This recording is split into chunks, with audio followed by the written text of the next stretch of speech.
The Fox and the Rooster, a French story. Here's a fine fellow, Reynard the Fox.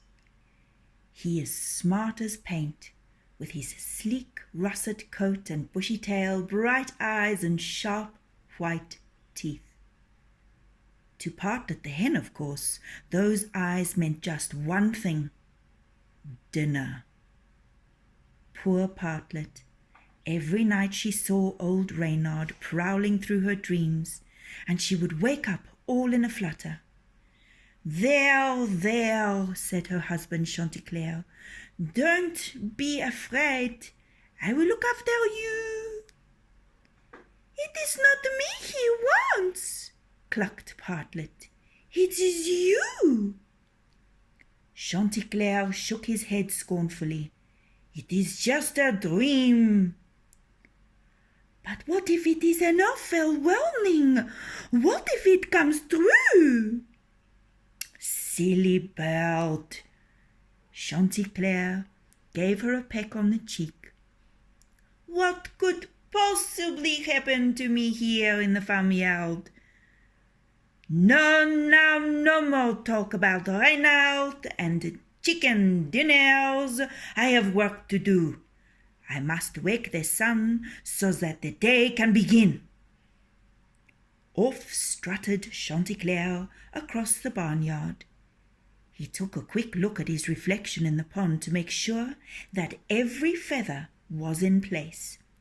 Then he hopped up onto the dunghill and crowed until the hills echoed with the sound, and the sun peeped sleepily over the horizon. When the farmer's wife came out to feed the chickens, he hopped down again to organize the pecking order. "Why does Partlet always have to be first?" the other hens complained. "Because she lays the most eggs," said Chanticleer. "Of course she does," they fussed. "She gets the most to eat." By the time Chanticleer had had his own breakfast, he was ready for a rest in the barn, and it was there that he saw a pair of bright eyes staring at him, and the gleam of sharp white teeth.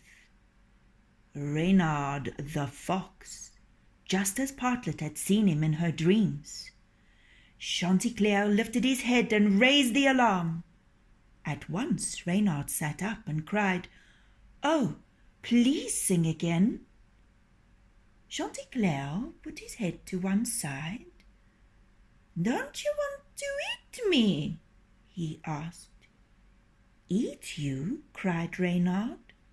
"There's more to my life than eating and sleeping. I love the scent of flowers and the dancing of butterflies, but most of all, I love the song you sing to wake the world each morning." "Really?" Chanticleer preened himself. "I admire you so much. Please sing for me," begged Reynard. "Stay where you are, then. Don't come any closer." "I won't." Reynard settled down with his chin on his paws. "Enough meat there for 3 days at the very least," he was thinking, as Chanticleer puffed out his chest and began to crow. Suddenly he stopped. "You moved," Chanticleer said. "Did I?" said Reynard, surprised. "I'm sorry, please go on." And stretching out his neck, Chanticleer began his song again. Slowly, slowly, by shuffling his back legs, Reynard edged closer, but he still wasn't close enough. "Beautiful," he sighed when the song was over. "Did you really like it?" asked the rooster.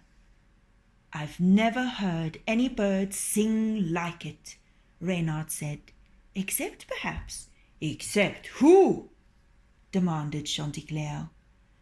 Your dear father, of course. I can see him now.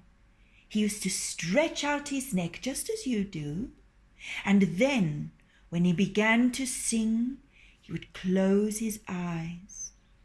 That's what turned his voice from the voice of a rooster into the voice of an angel. I will just close one eye, thought Chanticleer, and see if it makes a difference. And oh, it did. He could tell that from the eager look on Reynard's face. Chanticleer sang on, reaching for that top note, the one he had never reached in his whole life before. But he never made it. The moment he shut his other eye, Reynard had him by the throat. Chanticleer's song ended with a strangled squawk, and Reynard was off across the farmyard with the rooster in his mouth. "It is him!" screamed Partlet. "Exactly like my dream!" The rest of the hens squawked and clucked and ran about until the farmer came out, just in time to see Reynard leap the fence with Chanticleer between his teeth. He whistled to his dogs and set off after them without much hope of catching up.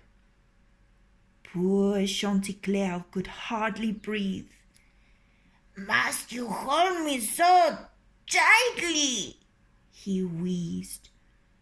Reynard knew better than to open his mouth to answer. He ran on.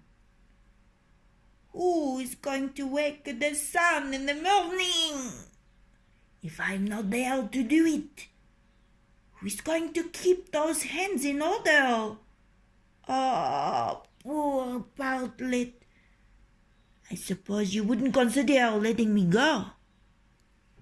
Still no answer.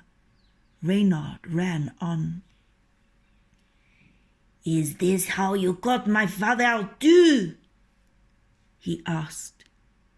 Silence.